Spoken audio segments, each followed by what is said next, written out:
So there, when I was dealing with this dog, it kind of, I got it calm, and when it started to elevate, I could give it a correction to bring its brain back to a calm state. How do I know? Okay, so like with this here, like I'm reading the dog's body posture. So if you look at the dog's body posture now, it's this is what I call a grey area. So it's just trying to figure out what's expected from it. When I go to correct it is when its ears start to lean forward, or it leans into something, so it becomes less focused on me. Yeah. Does that make sense? So it's de-escalating because it went into a sit and it's starting to relax. Yeah. I could correct it here for a little bit more focus. So see how it's not completely focused on me? I could just give it a little bit of a touch to try and get a little bit of focus back. Yeah. It's still a bit edgy, so I'm just going to leave it. I'm not going to force it. Yeah. So a lot of it's off feel, and this is where it's quite tricky with dog trainings, because I've done this for a period of time, so I have a bit of a feel for when it's right. I can see how the dog's responding to it, and that tells me if it's right or wrong. Yeah. So a lot of it's from the dog's response and what the dog's body posture is telling me. So dog's body posture gives me this. Yeah. I'm gonna do X. Yeah. And then dog does this. I'm now gonna do this. So I'm responding to what the dog is giving me.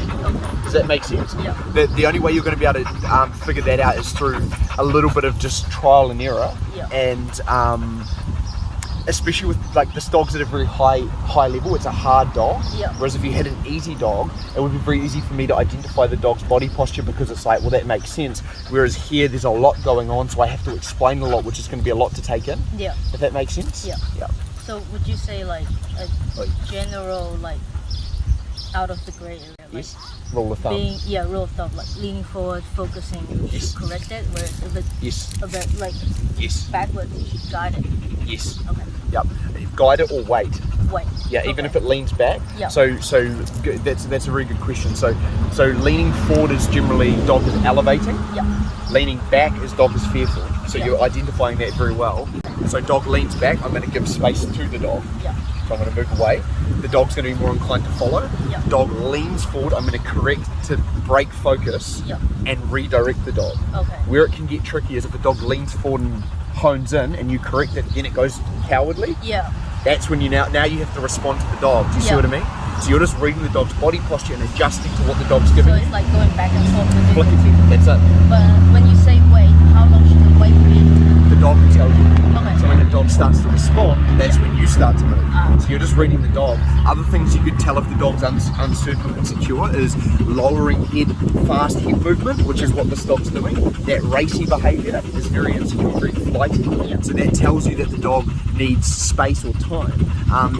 The problem you're having here is you've got another element involved. Yeah. So the dog's not dealing with the correction from handler, it's also going into an anxious state when the other dog leaves. Yeah. So it's going heightened, very high, very quick. When you're correcting it, it's not snapping it out of it, but it's going into a flighty state. Yeah. So it's just a very tricky thing to deal with.